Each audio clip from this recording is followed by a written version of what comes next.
Olá, excelente tarde para você. Seja muito bem-vindo à sua consulta com hora marcada. Pois é, gente, Consulta ao Doutor está no ar. E hoje a gente embarca no movimento internacional, gente, o Abril Verde, que levanta a bandeira sobre a importância da gente debater sobre a segurança e a saúde no ambiente de trabalho.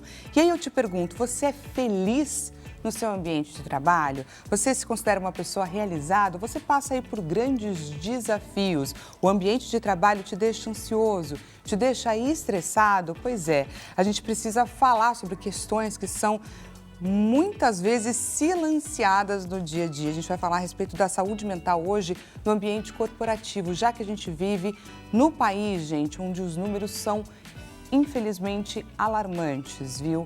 As pessoas afastadas por questões de saúde mental, como ansiedade, depressão, têm aumentado. Em 2024, o aumento foi de 68%, um número bastante significativo com relação a 2023. E a gente vai entender muito por questões, né, tudo que está por trás destes números. Te convido, é claro, a você ficar ligadinho aqui no Consulta ao Doutor. Se você lembrou de alguém a quem esse nosso programa é importante, é interessante, estamos em transmissão ao vivo, gente, pelo site www.hittv.com.br. Clica lá e compartilha o nosso link de transmissão, pois queremos chegar até essa pessoa que precisa ouvir a respeito desse assunto. Também te convido, é claro, a você participar da sua consulta. Ela foi marcada para você. Caso você não se sinta à vontade, não queira se expor, basta você sinalizar isso para a nossa produção, que a gente vai tomar todo cuidado e não iremos expor você, combinado? É só você sinalizar. Envia para a gente sua dúvida, o seu relato pelo 0 Operadora 11 3337 5886. E temos, é claro, gente, nossa clássica enquete acontecendo neste exato momento lá na rede vizinha, no @Consulta ao Doutor Hit TV. Diretor João Capellini, coloca para a gente a nossa enquete na tela.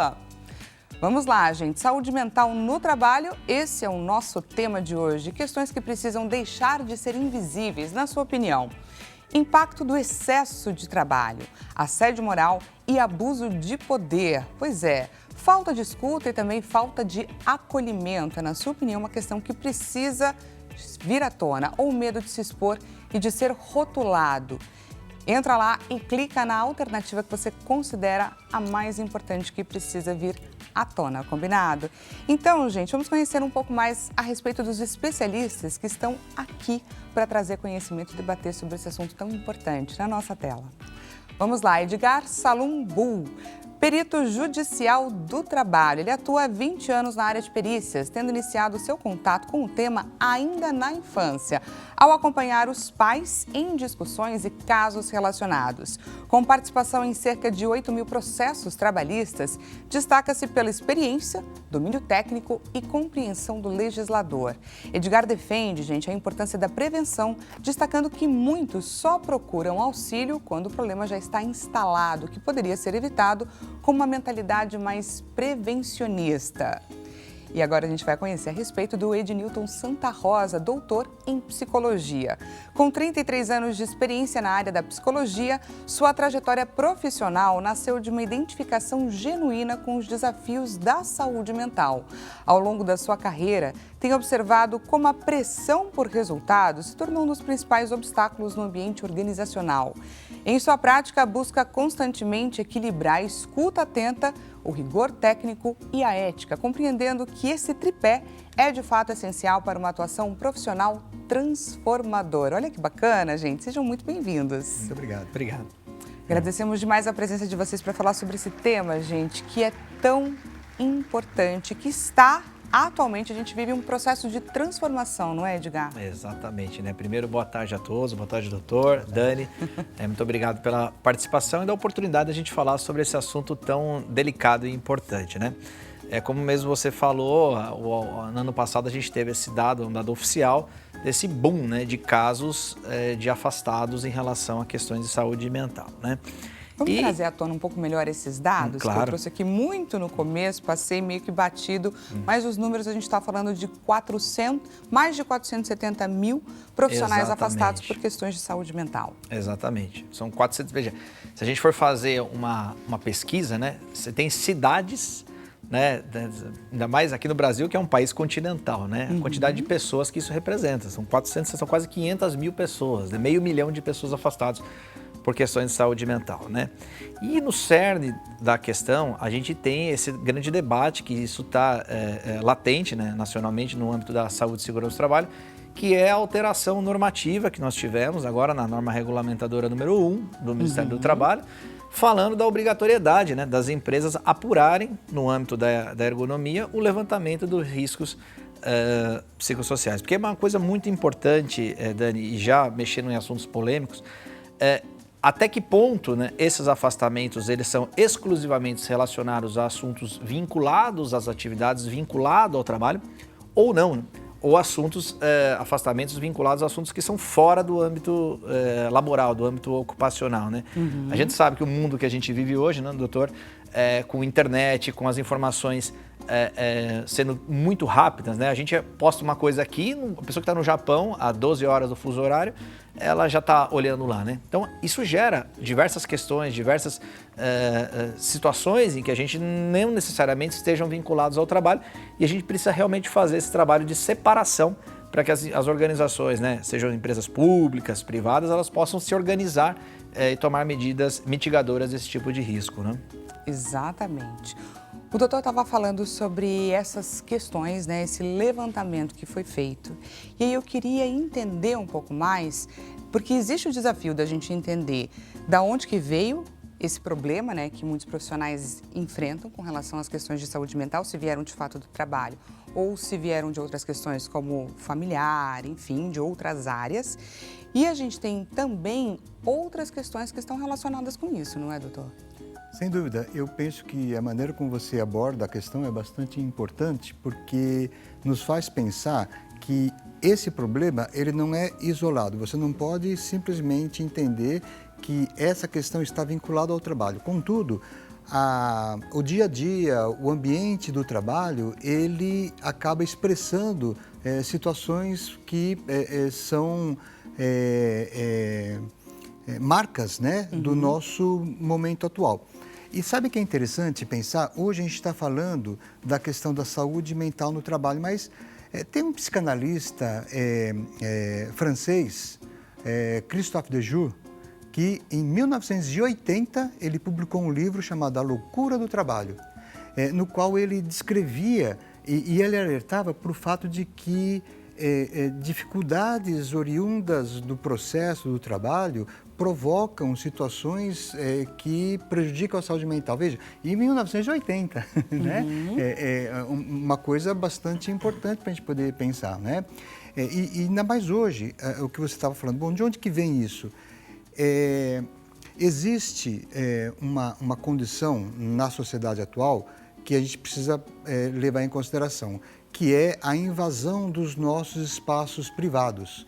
Então, se até um tempo atrás a gente tinha uma coisa meio delimitada, né? O que é trabalho e o que é vida privada, hoje, até de maneira acelerada por conta da pandemia, a gente teve os nossos espaços privados invadidos também pelo trabalho. E ele chega aos poucos. Então, a gente entende que o home office foi um ganho para o trabalhador, não tem dúvida. Eu mesmo trabalho várias atividades em home office, mas em determinadas circunstâncias, a pessoa ela vai meio que se perdendo, né? Ela não consegue mais dividir... Separar o que é trabalho, o que é espaço de lazer, momento para refletir. Eu já fui, inclusive, chamado aqui para discutir questões a respeito do uso excessivo das telas pelas crianças. E aí, o que nós escutamos muitas vezes, os pais falam, puxa, mas eu estou trabalhando. Olha, está trabalhando, né? O uso excessivo. Então, eu penso que tem uma série de elementos aí que a gente precisa considerar quando a gente vai discutir. Eu concordo plenamente com você, né? Não é a questão da empresa propriamente dita, mas eu entendo que do que a gente chama de mundo do trabalho, né? Que tem envolvido e trazido... E muitas vezes, não é que a pessoa não gosta, essa pesquisa que mostra, né? Que de cada 4 pessoas, uma é infeliz. O que nós vamos ver é que muitos que vêm para o consultório com a queixa de burnout são pessoas que amam o trabalho. Elas adoram trabalhar. Vivem tanto aqui. Gostam, falam, eu preciso, mas não consigo. Exatamente, né? E acho que é isso que a gente precisa discutir. Eu penso que essa discussão, ela traz para a gente essa oportunidade para a gente poder ampliar um pouco a nossa visão a respeito do próprio trabalho. Eu acho que tem uma outra questão que você trouxe agora na sua fala, que é uma coisa é o ambiente tóxico, muitas vezes, que existe dentro de uma empresa, e a outra é como a pessoa recebe e se relaciona dentro daquele ambiente. Porque eu posso passar por determinadas situações que não me afetem tanto quanto afetam o Edgar, correto? Exatamente. Mas para o Edgar aquilo é impossível, né? É impossível ele conseguir lidar e sobreviver. Você tocou num ponto super importante, Dani. Até o doutor citou o professor Deju, eu tive a honra de ter aula com o professor Deju aqui Que no bacana. Brasil, quando ele veio aqui no começo dos anos 2000, e é fantástico, né? Fantástico. Não tem dúvida. E isso que você falou, o doutor muito bem colocou, é a subjetividade, quer dizer, é como aquela pessoa, aquele indivíduo, como ele responde àquele estímulo. Quer dizer, não é porque numa empresa você tem metas que necessariamente isso implica em algum déficit para o trabalhador. Né? E muitas vezes a ausência de metas é a mesma coisa. Não é porque não tem metas que isso não deixa de estimular ou de prejudicar o trabalhador. Então, um exemplo que eu costumo dar muitas vezes nas aulas é o seguinte. Quando nós vamos fazer uma medição, por exemplo, de ruído, né? Nós pegamos lá um equipamento, um decibelímetro ou um dosímetro de ruído, a gente vai até o ambiente e mede. Né? Então, eu tenho lá o decibelímetro. Quando eu quero medir a temperatura do local, eu pego um termômetro, coloco no local e faço a avaliação. Agora, quando eu quero avaliar o risco psicossocial, eu não tenho nenhum psiquímetro e nenhum psicômetro. Porque a avaliação, ela não é objetiva, ela é subjetiva. Queria só que você explicasse para quem está nos assistindo o que é de fato essa avaliação de risco, o que é o risco psicossocial. Perfeito. Então vamos lá. Dentro da definição da legislação, as organizações, não vou chamar de empresa, vamos chamar de organizações, tá? Elas precisam avaliar 5 tipos de riscos. São riscos físicos, químicos, biológicos, ergonômicos e acidentes, tá? De forma geral, para a gente não complicar a coisa. Riscos físicos são ruídos, temperaturas elevadas, frio, etc. Riscos químicos são todos os produtos químicos que a gente encontra na nossa vida cotidiana laboral. Agentes biológicos são vírus, parasitas, etc, etc, etc. Aí nós temos 2 agentes de riscos, dois tipos de riscos, que são os agentes mecânicos, os de acidentes, quedas que nós podem nos acometer, quedas de objeto, cortes, material, essas coisas. E os riscos ergonômicos. Dentro dos riscos ergonômicos, nós temos 3 divisões: a ergonomia física, a organizacional e a cognição. Então, o risco psicossocial, a alteração normativa foi de levar para dentro da discussão de ergonomia essa questão do psicossocial, entende? Então, dos 5 tipos de riscos, quando a gente fala de avaliação de risco psicossocial, é o profissional ir até o local, avaliar esses 5 tipos de riscos. E a questão psicossocial, ela foi inserida dentro do risco ergonômico. Eu brinco assim, essa cadeira aqui é muito confortável, então para o meu corpo é um bom mobiliário. Mas e para a mente? Quer dizer, a questão psicossocial, se nós fôssemos fazer uma analogia com a engenharia, é como se fosse um conforto da nossa mente, um conforto do nosso sentimento. Né? E aí veio a lei agora, né, e pediu para que as empresas, as organizações, ou melhor dizendo, avaliassem isso na sua origem. Né? Então, seja com as questões de metas de trabalho, cargas horárias, jornadas de trabalhos elevadas, relacionamentos interpessoais, tipos de formas de você trabalhar, o bullying, que é uma coisa muito sensível, dentro, enfim, diversos itens. E você vai como é que você vai conseguir subtrair isso? Que é muito difícil, né, doutor? Quer dizer, como eu falei, não dá para você ir lá com um equipamento e medir isso no seu setor de trabalho. Se faz necessária a presença de um profissional qualificado, que a gente chama o psicólogo especialmente, para que nos dê subsídio técnico de entender como está esse trabalhador, até que ponto aquelas diretrizes da empresa interferem na sua resposta àqueles estímulos, né? Essa é a importância. E olha só que interessante, não é, gente? É você entender aonde aquele ser humano está inserido, de que forma que ele é abordado pelos profissionais, pela relação dele com o trabalho. É muito difícil mensurar isso, não é, doutor? Mas eu queria entender na sua prática clínica, né? Nesse levantamento que a gente trouxe, questões como ansiedade e depressão são as maiores responsáveis. E aí eu queria entender, na sua prática clínica, como que você visualiza tudo isso? Sim, antes de mais nada, eu gostaria de dizer que foi fantástica e didática a sua explicação, né? Extremamente. Acho que foi muito boa, né? E é isso mesmo que você fala, trazer um pouco para a questão da psicologia, como é que a gente ouve, qual que é o nosso instrumento que nós usamos quando nós falamos de avaliação psicológica. Porque quando a gente fala de avaliação psicológica, pode dar a impressão de testes, mas não é só, né? Avaliar o clima organizacional, você avaliar o discurso das pessoas, aquilo que se fala no ambiente, a maneira como as pessoas se referem a uma ou a outra pessoa, entender um pouco mesmo como que estão os relacionamentos. Você cita questões da atualidade, a questão do bullying, por exemplo, né? Que até um tempo atrás era muito normal, entrava uma pessoa para trabalhar e o pessoal efetivamente fazia bullying com esse novato. Trote o tempo todo, né? Então hoje a gente já está pensando um pouco diferente, que isso não é bacana, enfim, né?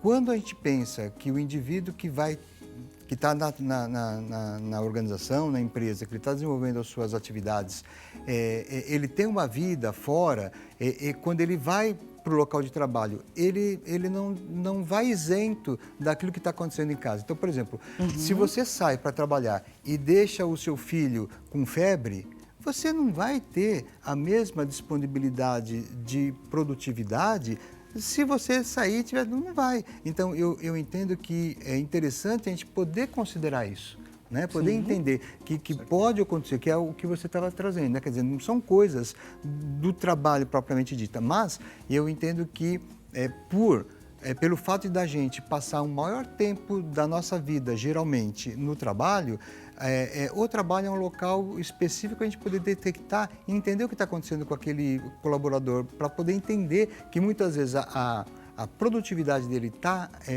abalada por conta de elementos que precisam ser entendidos. Daí a ideia da escuta qualificada. Então, a psicologia, ela traz, dentre as suas inúmeras possibilidades, né, a possibilidade de conseguir escutar de maneira qualificada aquilo que é dito, mas que muitas vezes não é compreendido de maneira geral. Exatamente. Então, a forma da pessoa expressar, a forma da pessoa falar, a maneira da pessoa se comportar, isso tudo tem muito a ver com aquele momento que ele está vivendo especificamente. Então, trazer para essa avaliação, trazer para essa compreensão esse elemento integral do indivíduo, da pessoa, né?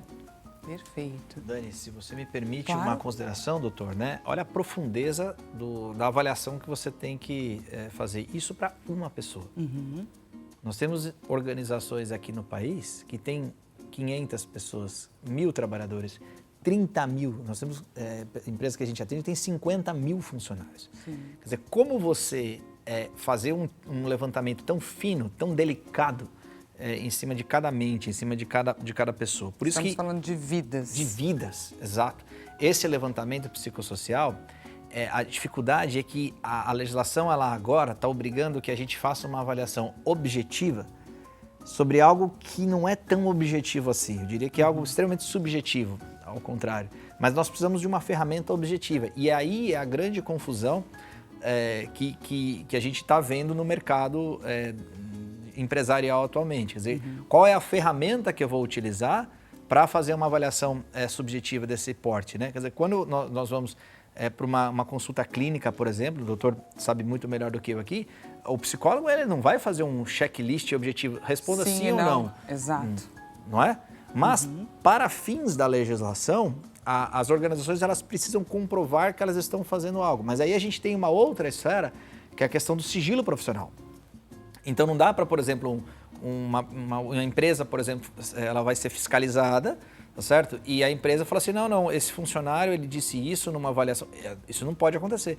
Então, nós precisamos de uma ferramenta objetiva para mostrar, olha, essa organização ela está atendendo à legislação, né? Em processos trabalhistas, né? Eu atuo como perito da Justiça do Trabalho. Em processos trabalhistas, isso é muito sensível. Quer dizer, até que ponto aquela reclamação trabalhista, aquela queixa daquele trabalhador na empresa, de fato tem fundamento, tem o fato gerador na empresa, no trabalho. Quer dizer, uma coisa é ele desenvolver uma crise de ansiedade ou algum tipo de doença do ponto de vista mental por questões fora da empresa. Outra coisa exatamente para a empresa. Nós tivemos na pandemia, você vai bem se lembrar, A questão do... Lembra quando a pessoa tinha acima de 60 anos, falaram, olha, tem que ficar em casa, né? Acima de 60 tem que ficar em casa. Comorbidade e tudo mais. Exatamente. Aí a família também falava assim, não, pai, mãe, avô, não, vocês ficam em casa, não vamos... Então, olha só, a pessoa que estava super ativa, trabalhou durante 40, 50 anos, com família grande, viu seus netos crescerem, etc., né? Trabalhando ainda já num cargo ali de gerência, de repente, da noite pro dia, ele tem que parar de trabalhar e não pode ver mais a família. Gente, o que move um homem, né? O que move um homem? O seu trabalho, a sua família, a sua dignidade. Sim. Se você arranca isso, nós tivemos 3 casos, eu participei da investigação disso, de suicídio em plena pandemia, no primeiro semestre de 2021, não é? Quer dizer, às vezes o trabalho, ele é algo que estimula, dá sentido para a vida. Que dignifica, né? O trabalho dignifica o homem, é um né? fato. Então, quer dizer, a mão do profissional, e aí sim a equipe multidisciplinar, como o doutor muito colocou, quer dizer, a engenharia, a medicina, a psicologia, cada um dentro da sua área de atuação, precisam entregar juntos para, ao mesmo tempo, fazer o devido acolhimento do trabalhador, mas proporcionar para a organização algo que seja viável para fazer esse tipo de levantamento de situação. Então, quer dizer, separar aquele risco que é relacionado ao trabalho daquele acolhimento clínico, né? Quer dizer, a ideia não é que a organização, que a empresa se torne uma clínica de terapias, não é isso. Sim, mas ela ser capaz de se identificar alguma situação nesse sentido, dar o encaminhamento necessário para o trabalhador, né? Poder orientar e ajudar o trabalhador. Pessoal, recebemos aqui uma perguntinha da nossa audiência. Boa tarde. Anne de Limeira, aqui de São Paulo. Seja muito bem-vinda, Anne, à sua consulta. Trabalho de forma online, porém sofro perseguição por uma colega de trabalho há muitos anos. Já percebi que ela hackeia para saber se eu vendo mais do que ela e faz de tudo para me prejudicar. Já me difamou de várias formas, até anonimamente, como se fosse cliente. Não sei o que fazer, estou de mãos atadas. Essa perseguição começou na pandemia e segue até hoje. O que eu posso fazer? Anne, muito obrigada, viu, pelo seu relato, por compartilhar aí pra gente um pouquinho da sua dor. Vamos lá. Eu vou começar com uma situação um pouquinho diferente. Eu recebi um caso, foi até colocado na mídia um tempo atrás e foi negado. Uma situação, um pedido de acidente do trabalho em que um trabalhador de uma empresa grande, trabalhando em home office, ele foi mordido pelo seu pet, pelo seu cachorro. E ele pediu uma indenização para o trabalho. E os tribunais trabalhistas negaram essa indenização, dizendo que, olha, o fato de você ter sido mordido pelo seu pet não é um acidente do trabalho, não é?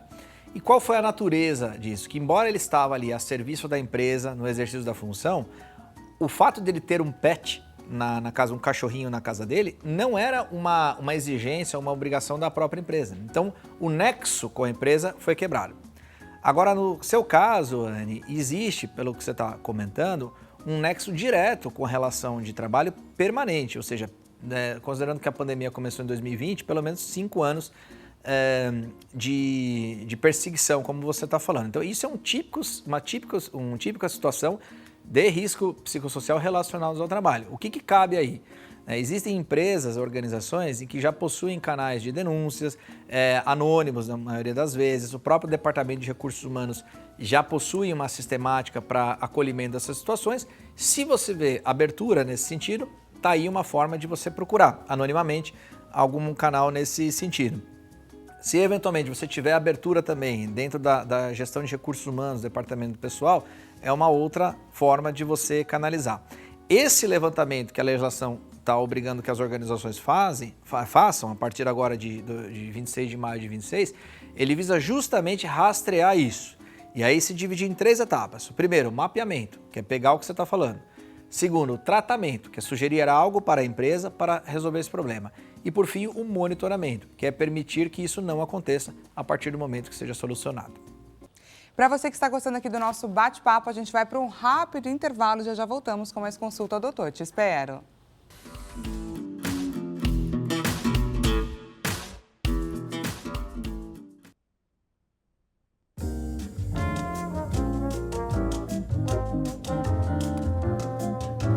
Seja bem-vindo mais uma vez, gente. Consulta ao doutor está de volta. Caso você tenha acabado de chegar, acabou de ligar aqui na RIT, o bate-papo está acontecendo a respeito da saúde mental no ambiente de trabalho. Você se considera uma pessoa chateada, triste, enraivecida quando a gente fala sobre o seu dia a dia no seu ambiente de trabalho? Queria saber se você já teve alguma crise de ansiedade quando você simplesmente pensou que era domingo, que você já teria que logo menos encarar aí uma segunda-feira, uma semana cheia de tantas questões que, infelizmente, tiram o teu sono. Você lembrou de alguém a quem esse programa é importante, é interessante? Nós estamos em transmissão ao vivo, gente, pelo site www.hittv.com.br. Clica lá e compartilha o nosso link com essa pessoa que passou aí pela sua cabeça, porque queremos levar informação importante para essa pessoa, combinado? Também te convido, é claro, a você fazer parte dessa consulta, foi marcada para você. Traz para a gente o seu relato, a sua história, traz também a sua dúvida, afinal de contas, esse espaço é seu, é só você enviar para o 0 Operadora 11 3337 5886 e te lembro, caso você não queira se expor, você fique à vontade, sinaliza na mensagem para a nossa produção que a gente vai tomar todo o cuidado, combinado? E olha só, temos a nossa clássica enquete acontecendo neste exato momento lá na Rede Vizinho, seus minutos finais já. Entra lá no @consulta ao Dr. Hit TV que você vai dar de cara com este questionamento. Diretor, coloca pra gente a enquete na tela. Saúde mental no trabalho, esse é o nosso tema, questões que precisam deixar de ser invisíveis. Impacto do excesso de trabalho, assédio moral e abuso de poder, falta de escuta e também de acolhimento ou medo de se expor e ser rotulado. A alternativa mais votada é a alternativa que a gente vai trazer aqui também para o nosso bate-papo. Para quem chegou agora, estamos conversando com o Dr. Edgar Salum Bull, perito judicial do trabalho, e também com o Dr. Ednilton Santa Rosa, que é doutor em psicologia. Aproveito, é claro, para agradecer a presença de vocês aqui. Obrigado a você. Nesse bate-papo extremamente enriquecedor. Quando a gente fala sobre esse adoecimento ocupacional, não é, doutor? Quando a gente fala sobre ansiedade, depressões, a gente tem algumas causas que podem estar por trás. A gente preparou uma telinha para trazer, é claro, para a nossa audiência e eu gostaria das suas considerações com relação a cada uma delas. Então vamos conferir agora quais são as maiores causas desse adoecimento ocupacional. Temos aqui metas excessivas, jornadas extensas, ausência de suporte, assédio moral, conflitos interpessoais, a falta de autonomia no trabalho e também as condições precárias no trabalho. Queria que você trouxesse as suas considerações no seu dia a dia. Quais são as questões que você mais acompanha nos seus pacientes? Então, o que a gente vê é que existe todo um conjunto de elementos, um conjunto de fatores que vão, no final das contas, determinar se aquela pessoa vai ter uma experiência mais saudável ou menos no trabalho. Então, hoje em dia, nós temos o trabalho, o mundo do trabalho, ele foi muito modificado. Então, a gente não pode pensar que o indivíduo, ele simplesmente vai trabalhar, vai cumprir o seu horário e ir embora. Não é mais assim. Outros tipos de atividades foram acrescentadas, né, a esse mundo do trabalho. Então, vamos pegar, por exemplo, aquela pessoa que trabalha com vendas de internet. Tem uma logística tão intrincada, porque hoje eu conversava com a pessoa que me dizia o seguinte, olha, hoje não é mais o preço só que importa, importa o prazo de entrega. Agora, para você conseguir esse prazo de entrega, você tem toda uma cadeia estressante para conseguir chegar, né? Então, quer dizer, a pessoa, ela vai para o trabalho sabendo que ela vai ter que passar por isso faz parte do trabalho dela. Então, tem algumas pessoas que, efetivamente, elas funcionam sob pressão. Então, ela vai e ela acaba gostando, agora outras não. De ser colocada à prova. E tem pessoas que gostam do desafio, e outras não. Tá. Só que o que acontece? Todo mundo precisa trabalhar, né? Então, muitas vezes a pessoa acaba aceitando um trabalho que não faz muito parte do seu perfil e depois acaba, enfim, né? Tem esse elemento aí para a gente considerar. Sabendo disso, eu entendo que a gente precisa, nas organizações, desenvolver alguma forma de você poder detectar esse tipo de situação que está acontecendo, né?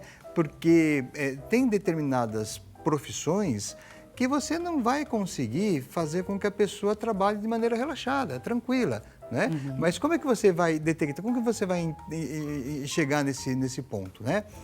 A gente costuma falar muito que é importante você medir a cultura, né, organizacional. Uma determinada organização, qual que é a ideia que ela tem, né? Quais são os valores? E muitas vezes esses valores, eles não permitem que aquela pessoa que está lá no final da ponta, né, na ponta lá do processo, que ela tenha efetivamente espaço e oportunidade para dizer o quanto que ela está insatisfeita. Porque isso pode parecer como uma crítica, mas não é, né? A gente escutar o quanto que ela tem de insatisfação pode dar para a gente uma ideia do que pode ser melhorado naquele processo. Que pode ser modificado. Né? E quando foi colocado aí na tela algumas situações, né? O medo de ser rotulado, uma vez eu conversava com uma pessoa que me dizia o seguinte, eu achei incrível o que ela disse, olha, eu estou precisando pegar ou uma doença, ou uma gripe para me afastar. Veja, olha porque ela não só, suportava gente. trabalhar. Ela estava tão sobrecarregada, e aí eu fico pensando, puxa, né? Mas quer dizer, a pessoa desejar ficar doente para poder se afastar, né? Como que é isso, né? Qual é a cultura daquela empresa? Permitia que ela pudesse dizer o quanto que ela estava sobrecarregada? Acho que é isso que a gente precisa discutir. E às vezes você vai conseguir trabalhar com a colaboração da liderança. Eu entendo que não dá para você chegar e ter, como você brincou, né, no começo, né, um decímetro, né? Decibelímetro, não tem um psiquímetro, né? Mas é possível, sim, a gente pensar em fazer uma coisa com o auxílio da liderança, você engajar essa liderança, você dar um treinamento para essa liderança, para que ele consiga identificar esses pontos, esses elementos que vão surgindo no dia a dia do trabalho. Porque a satisfação, é errado pensar que o indivíduo se sente satisfeito no trabalho por conta do salário. O salário, sim, claro, é muito bom você ser recompensado, mas não é só isso. Existem determinados trabalhos que remuneram muito bem. Contudo, você tem que ter uma disponibilidade para passar por essa situação de estresse. Por outro lado, você vai ver trabalhos que não têm uma boa remuneração e que têm uma precariedade muito grande no dia a dia do trabalho. Sim. Entende? Então, é preciso você se abrir. As organizações, elas precisam ter essa abertura para poder identificar esses elementos. E essa discussão que está sendo colocada agora, eu acho extremamente pertinente para a gente poder falar disso, poder conversar e poder falar. Porque muitas vezes, né, problemas de saúde mental impactam, inclusive, no resultado final lá, que é o lucro da empresa. E às vezes eles não têm essa Na produtividade. Noção. Exato, não tem essa. Então, eu estou vendo como muito promissora essa discussão para a gente poder falar de maneira aberta sobre essas questões. Eu acho muito se bom. me permite, o que o doutor comentou, ele falou uma palavra aí que é fundamental, que é a questão de cultura. Quer dizer, a gente, dentro da prevenção de saúde e segurança do trabalho, nós falamos da cultura do prevencionista, cultura de segurança. Quando começou essa história de trazer à tona o risco psicossocial relacionado ao trabalho, a gente ouviu de muitos donos de empresa, diretores, mas agora eu vou ser responsável porque o cara dorme mal, etc. Não é isso. Quer dizer, a ideia que o legislador está tentando colocar é que as empresas, como você bem falou, né? Se a pessoa dorme 8 horas, das outras 16 que sobram de um dia, boa parte delas, a grande maioria, ela está na empresa. Né? Então, ali é onde a gente aprende, a gente cria as amizades, etc. Acho que boa parte dos meus grandes amigos são amigos que vieram da atividade laboral, né? Então, você precisa criar a cultura da segurança do trabalho. Então, o legislador... Às vezes a gente está triste só de sair de casa e interagir com as pessoas com quem você trabalha, já modifica o seu dia. Então, o legislador, ele quer que a empresa, que as organizações, sejam públicas, privadas, entidades, etc., que eles criem uma cultura mesmo, que isso passa a ser enraizado. Né? E aí precisa entender também, do lado do trabalhador, que o risco sempre existiu e sempre vai existir. Pensa numa fábrica automotiva.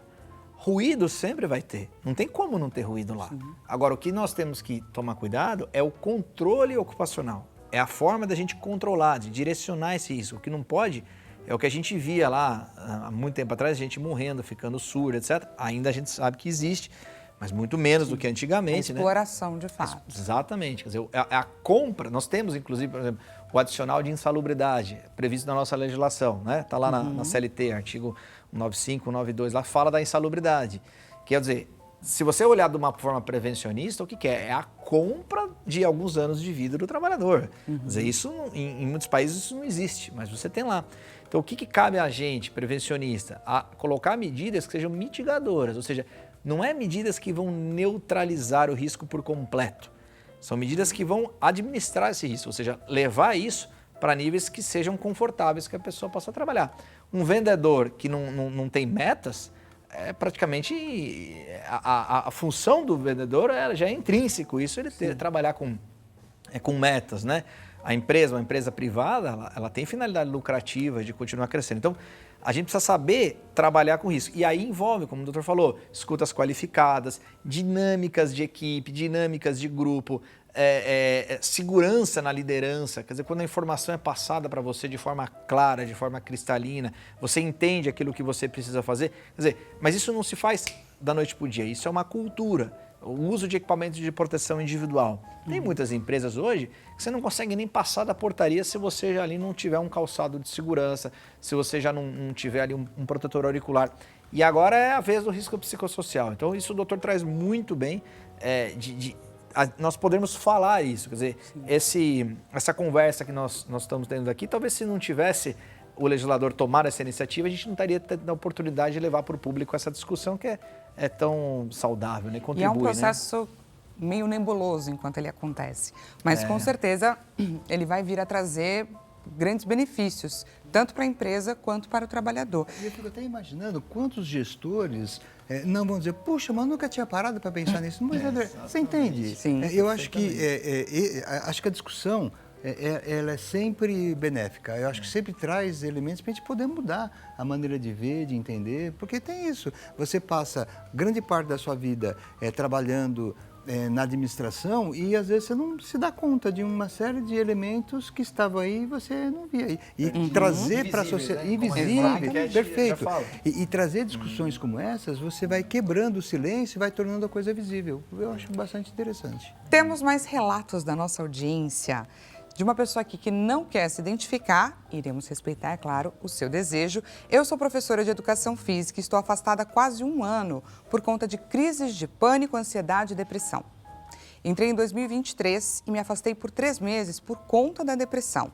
Quando eu voltei, comecei a sentir uma diferença entre os meus colegas de trabalho, também professores, e a psicofobia. Me senti pressionada perante colegas e tive situações de preconceito diante do trabalho. Agora estou com burnout e estou afastada desde 2024. Estou afastada e o INSS indeferiu meu pedido de afastamento agora em fevereiro. Ainda não tenho condições psicológicas de voltar e não senti o acolhimento e nem a preocupação com relação à empresa. Vamos lá. Olha só. O doutor quer abordar ou senão eu sigo aqui? Acho que é bacana a gente ter esses dois lados. Eu acho que tem essas questões, né? Importantes aí. Você sabe que, assim, na educação, você tem um conjunto muito grande de docentes afastados por questões de saúde mental.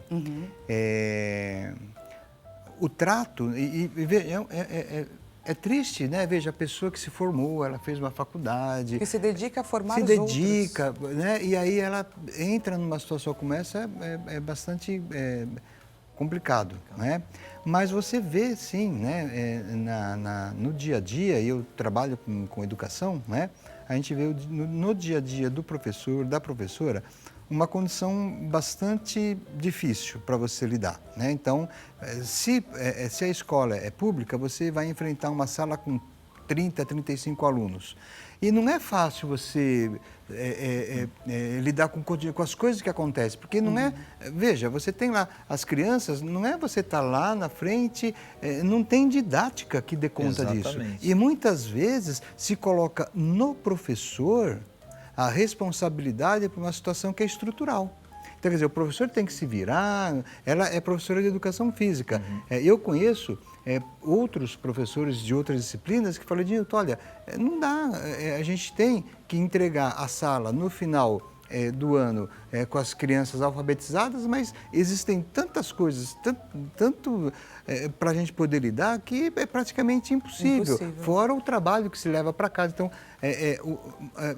profissionais muito mal remunerados que precisam trabalhar em 2 escolas eu conheço professores que trabalham de manhã, não tem tempo de almoçar para pegar aula. Aí vai falar assim, mas fica num trabalho, não dá.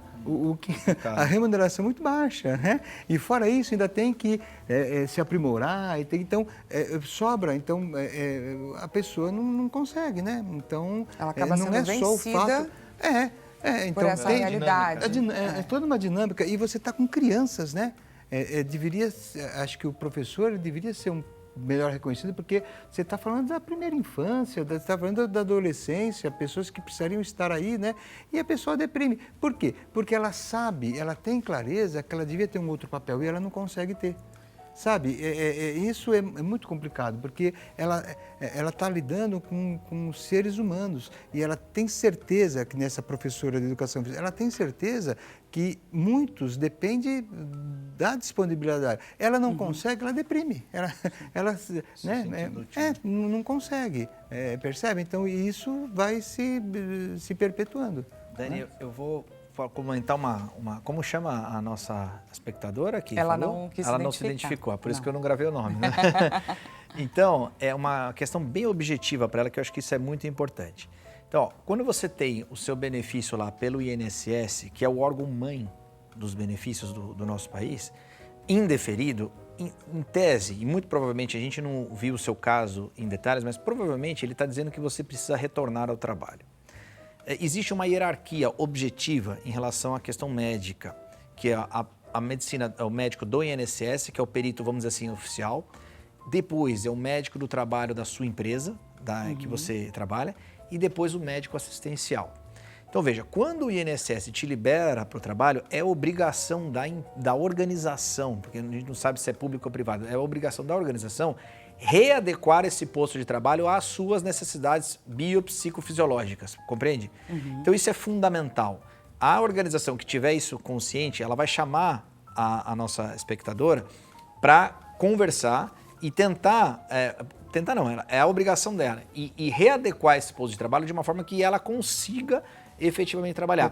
É aí que a gente atua dentro da perícia técnica, quer dizer, entender até onde ela consegue e proporcionar um meio de trabalho que seja viável para que ela possa trabalhar, né?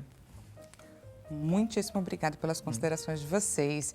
Vamos conferir, pessoal, o resultado da nossa enquete. Resultado na tela. Vamos lá. Pedimos aí para vocês trazerem à tona quais são as questões que precisam deixar de ser invisíveis. A alternativa mais votada, o assédio moral e o abuso de poder. Não temos mais muito tempo, mas gostaria das considerações de vocês com relação a esse resultado da nossa enquete.